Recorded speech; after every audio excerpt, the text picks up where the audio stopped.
It was a dark and stormy night, the kind that made even the bravest of souls shudder with fear. Alice had been driving through the countryside for hours, lost and alone, with only the sound of the rain pounding against her car to keep her company. She had been on the road for so long that she couldn't remember how she had gotten there or where she was going. Suddenly, Alice saw a sign up ahead that read "Welcome to Blackwood." She didn't remember seeing it before, but she was relieved to have finally found a town. As she drove through the deserted streets, Alice noticed that all the houses were dark and abandoned, and there was an eerie stillness in the air. Feeling unnerved, Alice decided to turn around and leave, but as she made a U-turn, she saw a figure standing in the middle of the road. It was a tall, dark silhouette that seemed to be staring right at her. Alice slammed on the brakes, but it was too late. She hit the figure, and her car came to a screeching halt. Trembling with fear, Alice got out of her car to see if the figure was all right. But as she approached, she realized that it was not a person at all, but a scarecrow. Its tattered clothes and twisted features made it seem as though it was alive, and Alice couldn't shake the feeling that it was watching her. Suddenly, Alice heard a sound coming from the nearby cornfield. It was a low, guttural growl, and it was getting closer. Alice turned and ran back to her car, but as she reached for the door handle, she felt a cold, bony hand close around her wrist. She turned to face the scarecrow, but it was no longer in the road. Instead, it was standing right in front of her, its lifeless eyes fixed on hers. Alice tried to scream, but no sound came out as the scarecrow dragged her into the cornfield. For days, no one could find Alice, and the town of Blackwood remained deserted, a place where no one dared to venture. Some say that on stormy nights, you can still hear the sound of Alice's screams echoing through the empty streets and the rustling of the scarecrow's clothes as it lurks in the darkness, waiting for its next victim. The small town of Millfield had always been a peaceful and unassuming place, but that all changed when the old mansion on the outskirts of town was purchased by a wealthy businessman named Mr. Blackwood. As soon as Mr. Blackwood moved in, strange things began to happen. The townspeople would hear eerie whispers in the night, and some even reported seeing shadowy figures lurking around the mansion. Rumors circulated that Mr. Blackwood was involved in some kind of dark magic and that he was using the mansion as a laboratory for his experiments. One night, a group of teenagers decided to investigate the mansion. They snuck into the grounds and made their way inside, but as soon as they stepped over the threshold, they knew they had made a terrible mistake. The interior of the mansion was filled with twisted, malformed creatures, half human and half animal. They scurried across the walls and ceiling, their eyes glowing in the darkness. The teenagers tried to run, but they soon found themselves trapped in a maze of corridors and hidden rooms with no escape in sight. As they wandered deeper into the mansion, they came across Mr. Blackwood himself, sitting in a throne-like chair at the end of a long hallway.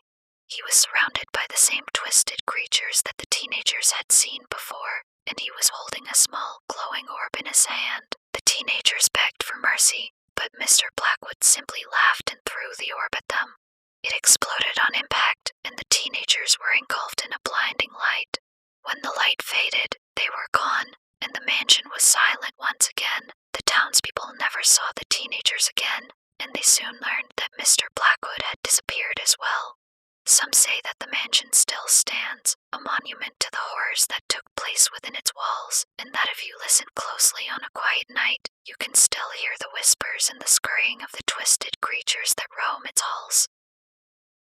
As the sun began to set, the old, abandoned mansion loomed in the distance. It was rumored to be haunted, with strange noises and eerie lights coming from within its walls. Despite the warnings, a group of friends decided to explore the mansion one Halloween night. As they entered the creaky front door, they were immediately enveloped in a musty, stale air. The floorboards moaned beneath their feet as they made their way through the darkened hallways. Suddenly, a door slammed shut behind them, trapping them in the darkness. As they frantically searched for a way out, they heard a faint whispering voice. It seemed to be coming from behind a locked door. One of the friends grabbed a rusty key from a nearby table and tried to unlock the door, but it wouldn't budge. They could hear the voice growing louder and more urgent, as if begging to be let out. Suddenly, the door burst open with a deafening crash, and a ghostly figure emerged. It was the ghost of a young girl, her eyes filled with a haunting sadness. The group of friends tried to run, but the ghostly girl followed them, her ragged breaths echoing through the halls. They soon realized they were trapped in the mansion, unable to escape the wrath of the vengeful spirit. As the night wore on, the ghostly girl grew more and more aggressive, her ghostly hands reaching out to grab them. The friends huddled together, their hearts pounding with fear, as they desperately searched for a way out. Finally, as dawn broke, they stumbled out of the mansion, exhausted and terrified. They never spoke of their terrifying experience again, but whenever they passed by the old mansion, they couldn't help but shiver at the memory of the vengeful ghost that haunted its halls. It was a dark and stormy night, the kind of night that sent shivers down your spine. Emily had always been afraid of the dark, and as the wind howled outside her window, her fears began to grow. Suddenly, she heard a creaking sound, like someone walking on the old floorboards of her house. She sat up in bed and listened intently, her heart pounding in her chest. The creaking grew louder and closer, until finally it stopped outside her bedroom door. Emily's heart was racing, and she could feel the sweat pouring down her face. The doorknob turned slowly, and the door began to open. Emily tried to scream, but no sound came out. As the door creaked open, she saw a dark figure standing in the doorway, its eyes glowing red in the darkness. She tried to run, but her legs wouldn't move. The figure slowly made its way towards her, its shadow growing larger and more menacing. Emily closed her eyes and prayed for it to be over quickly, but when she opened them again, she was alone in her room. The figure was gone, but she could feel its presence lingering in the air. From that day on, Emily was never the same. She was haunted by the memory of that dark figure and the fear it had instilled in her. Every night, she would lie awake, listening for the creaking of the floorboards, waiting for the figure to return. No one knows what happened to Emily on that stormy night, but some say that she still haunts the old house to this day, waiting for the figure to return and take her away to the other side. It was a dark and stormy night when Emily and her friends decided to explore the abandoned mansion at the edge of town.